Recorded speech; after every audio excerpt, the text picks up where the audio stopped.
On se retrouve aujourd'hui pour une nouvelle vidéo. Nous allons parler de braquages, de vols qui sont incroyables, de par la manière dont ils se sont déroulés mais aussi à cause du montant qui a été dérobé. Je vous conseille de vous accrocher car vous n'allez pas en revenir. Allez, c'est parti. Avant de commencer cette vidéo, comme d'habitude, je vous invite à pulvériser, à atomiser le bouton des pouces en l'air et bien sûr à nous rejoindre si ce n'est pas déjà fait, en n'oubliant pas d'activer la cloche des notifications. C'est très important pour que nous puissions faire grandir cette chaîne tous ensemble. Si c'est fait, alors c'est parti.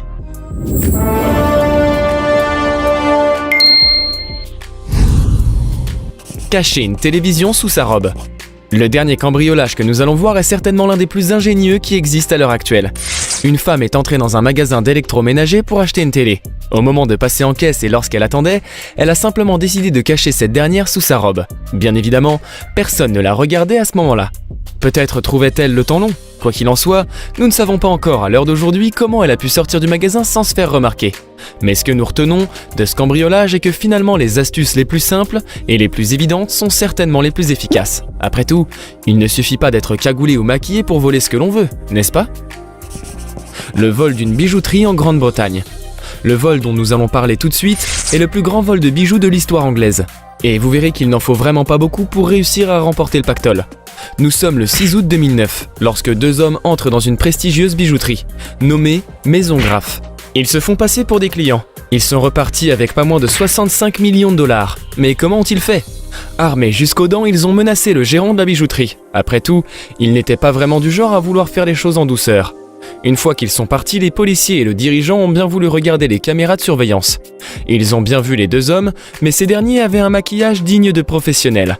Les enregistrements vidéo n'ont donc servi à rien. Le chemin des ravisseurs avait été tracé par la police et ils ont pu être retrouvés grâce à un téléphone. Il s'avère que les deux hommes avaient deux autres complices qui les attendaient.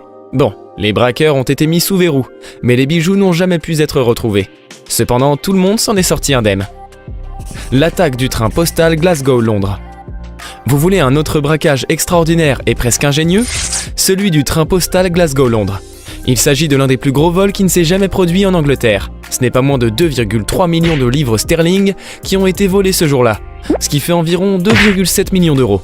C'est en 1963 que ce train a été intercepté. Et il faut le dire, la technique pour arrêter le train a été plutôt audacieuse. C'est un convoi de 15 braqueurs qui attendait ce train au niveau de Bridgeo Bridge.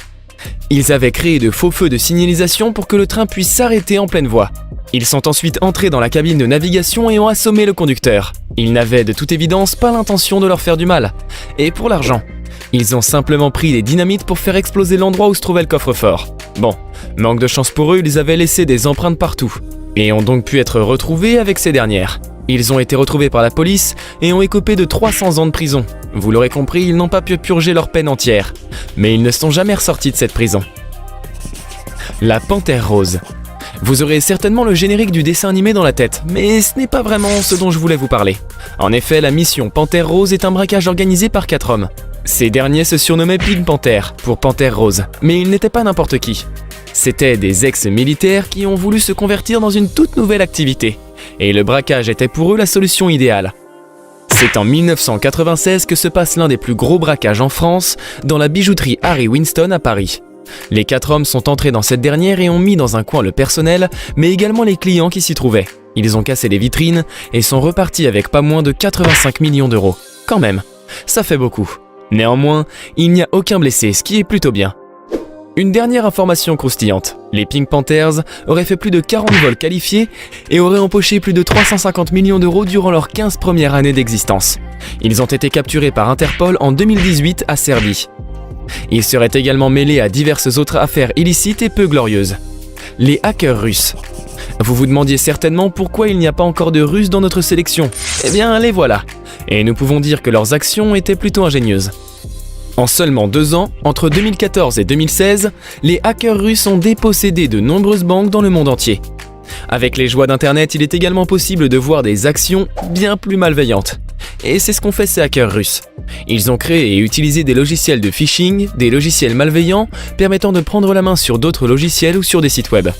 Le but était simplement de voir comment les banques faisaient leurs transactions et de les imiter. Ainsi, personne ne voyait vraiment ce qu'il se passait. Ils envoyaient ainsi l'argent vers de faux comptes. Notons également qu'ils sont allés jusqu'à pirater des guichets pour que ces derniers distribuent de l'argent qu'à certains moments de la journée. Mais ils étaient tout de même raisonnables. Ils ne prenaient que 80 millions de livres sterling à chaque fois. Ça ne fait qu'environ 93 millions d'euros. Le détournement des banques s'élève à 674 millions d'euros, ce qui est énorme, vraiment énorme. À l'heure actuelle, ce gang ne s'est jamais fait attraper, et est donc toujours en liberté. Le braquage de la banque centrale irakienne. Ce braquage-là vous étonnera peut-être moins. En effet, il s'agit de celui de la banque centrale irakienne. Cet épisode se passe en 2003, la veille de l'invasion de l'Irak par la coalition. C'est le fils de Saddam Hussein qui ira à la banque, avec un mot écrit de son paternel, informant cette dernière de vider les coffres. Qusay, le fils de Saddam Hussein, repartira avec plus d'1 million de dollars, en coupure de sang, bien évidemment. Encore plus impressionnant, il aura fallu 3 camions énormes pour tout transporter. Mais l'histoire ne finit pas aussi bien que les autres. 650 millions ont pu être retrouvés par des troupes américaines. Mais le reste s'est évaporé dans la nature. Et ce n'est pas moins d'1 million de personnes qui ont été dévalisées à la suite de cet événement. Le braquage d'un Apple Store en Californie. Tout le monde connaît la marque Apple. Que l'on apprécie ou non cette dernière, chaque personne est un jour ou l'autre entrée dans un Apple Store. Comme vous devez certainement vous en douter, Apple doit avoir un système de sécurité sans faille et plus que performant. Après tout, comment peut-on espérer vendre des téléphones hors de prix si la sécurité ne suit pas? Eh bien, détrompez-vous. En Californie, un Apple Store a été cambriolé, en plein jour. Il aura fallu de quelques secondes et 2 cambrioleurs qui volent plusieurs ordinateurs. Les clients sont restés stoïques puisque ces derniers ne devaient vraiment pas en croire leurs yeux. Personne n'a essayé d'arrêter les 2 braqueurs. Sans parler du fait qu'aucun système d'alarme n'a retenti, ce qui est largement étonnant pour une marque aussi connue, non? Mais les voleurs ne s'en sont pas sortis indemnes.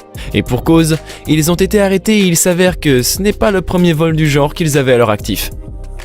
L'explosion du distributeur à billets. De nombreux braqueurs s'en prennent aux distributeurs de billets. Et il n'est pas simple de les ouvrir. Certains ont trouvé la technique de les emmener dans un lieu, ce qui n'est pas forcément discret. Mais d'autres sont aussi beaucoup plus discrets et préfèrent simplement provoquer une explosion. Mais attention, ce n'est pas n'importe qui est capable de faire ça. En effet, il faut avoir une certaine dose de génie, mais également s'y connaître en explosifs. Le principe est simple, il suffit d'entrer une carte dans la machine et de faire exploser cette dernière à distance. Bien évidemment, il faut vite revenir sur le lieu du crime pour espérer récupérer la totalité du butin. Néanmoins, il s'agit d'une technique plutôt risquée. Pourquoi? Tous les distributeurs de billets sont dotés de caméras. Il faut donc faire attention à l'angle de vue de ces dernières. Notons également que l'explosion doit être correctement faite, puisque si la charge n'est pas correctement dosée, les billets pourraient prendre feu ou la machine rester intacte. Le vol d'une pharmacie, 1 million de dollars de médicaments. Il s'agit d'une chose connue. Toutes les pharmacies possèdent des médicaments coûteux. Aussi étonnant que cela puisse paraître, ce sont des endroits qui sont souvent sujets au vol. Et pour cause, les médicaments sont rares et il est facile de les revendre à prix d'or sur le marché noir. Les pharmacies sont souvent la cible des petits cambrioleurs qui n'ont aucune expérience. Mais le manque d'expérience n'était pas ce qui a été le plus impressionnant pour cette pharmacie Dallas au Texas. Les braqueurs sont entrés dans la pharmacie lorsque cette dernière était encore fermée. Comme toutes les pharmacies possédant des systèmes de sécurité, cette dernière était dotée de détecteurs de mouvement. Mais les braqueurs savaient parfaitement où ces derniers se situaient. Autrement dit, ils ont pu faire leurs petites affaires pendant 2 longues heures. Mais ce n'est pas ce qui est le plus impressionnant. Pour ouvrir le coffre-fort qui contenait les médicaments coûteux, il a simplement fallu utiliser un sirop pour la toux pour enlever les étincelles de la disqueuse. Ainsi, les voleurs ont pu s'emparer du butin et sont repartis avec presque 1 million de dollars de médicaments. Le comble? La pharmacie en question avait décidé d'investir 2 jours avant dans un coffre-fort pour se protéger des éventuels braquages. L'affaire des 300 millions de yens. Au Japon, certaines banques, comme la Nihon Shintaku Ginko, prévoyaient de transporter de l'argent chez ses gros clients, lorsque ces derniers le demandaient. Jusque-là, rien d'étonnant. Il s'agit d'une pratique plus que courante dans ce pays. Mais nous sommes le 10 décembre 1968 lorsqu'un convoi est organisé pour donner 300 millions de yens à la marque Toshiba. Une grosse somme dont l'entreprise avait besoin. Mais les transporteurs ne s'attendaient pas à ce qui leur est arrivé. Ils se font arrêter sur le bord de la route par un contrôle de police. Les transporteurs décident simplement de suivre les consignes. Après tout, ils n'ont rien à se reprocher. Néanmoins, c'est là que tout prend son sens. Le policier leur explique simplement qu'ils doivent descendre du véhicule et s'en éloigner. Pourquoi? Tout simplement parce que le camion était sur le point d'exploser. Les transporteurs pris de panique s'exécutent. Ils n'ont pas envie de mourir. Mais le policier leur explique également que le directeur de la banque a été assassiné car sa maison était piégée. L'officier se glisse alors sous le camion et place à l'insu des 2 transporteurs un dispositif qui émet de la fumée. Le policier leur confie simplement d'aller se réfugier. Les transporteurs s'exécutent, bien évidemment. L'officier de police n'a plus qu'à monter dans le camion et partir avec la somme qui valait 2 230 000 €. Cette vidéo vous a plu? Dans ce cas, n'oubliez pas le petit pouce en l'air et l'abonnement, sans oublier la petite cloche des notifications. Comme je vous l'ai déjà dit avec Nalak, fini l'ennui. Vous aurez toujours des vidéos de qualité à vous mettre sous la dent. Quant à moi, j'ai hâte de vous retrouver dans une future vidéo. À la prochaine! Damn.